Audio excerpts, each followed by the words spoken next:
नाशिक सिडको अंबड परिसरातील दातीरमळा भागात असलेल्या एका कंपनीमध्ये सुमारे 5 लाख रुपयांचा मुद्देमाल अज्ञात चोरट्यांनी चोरून नेल्याची घटना उघडकीस आली आहे। ही घटना सीसीटीव्ही कॅमेऱ्यामध्ये कैद झाली आहे। विशेष म्हणजे यापूर्वी देखील याच कंपनीत 5,80,000 रुपयांचा मुद्देमाल चोरीला गेल्याची घटना घडली होती।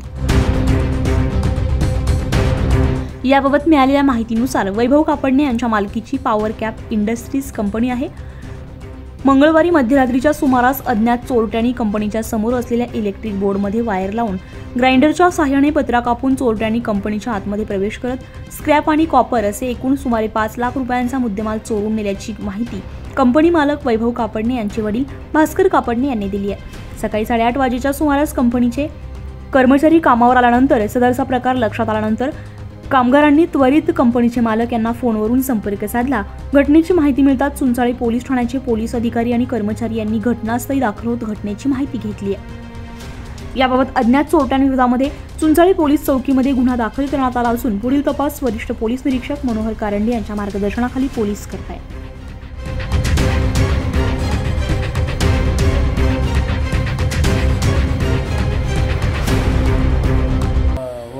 वैभव भास्कर कापडणे। बरं, मी त्याचे वडील आहे। बरं, तुमचं नाव काय? माझं भास्कर काशीनाथ कापडणे। बरं, काय घटना घडली? की आता रात्री कधी चोरी झाली कळालं नाही। आम्ही माणसं आले कामावर, त्यांनी आम्हाला सांगितलं की पत्रा काटा आहे, चोरी हो गई।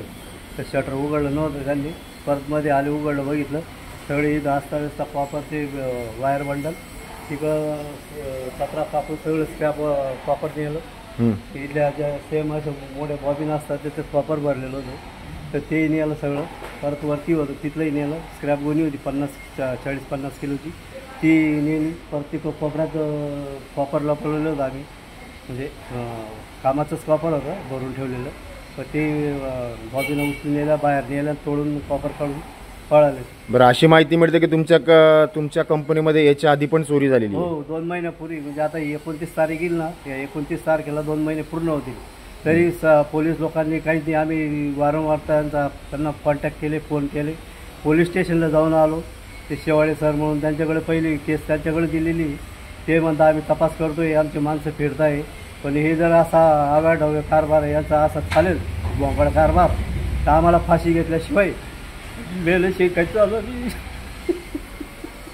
बरं, तुमचं किती लाखाचं नुकसान, किती माल गेला आहे मुद्देमाल?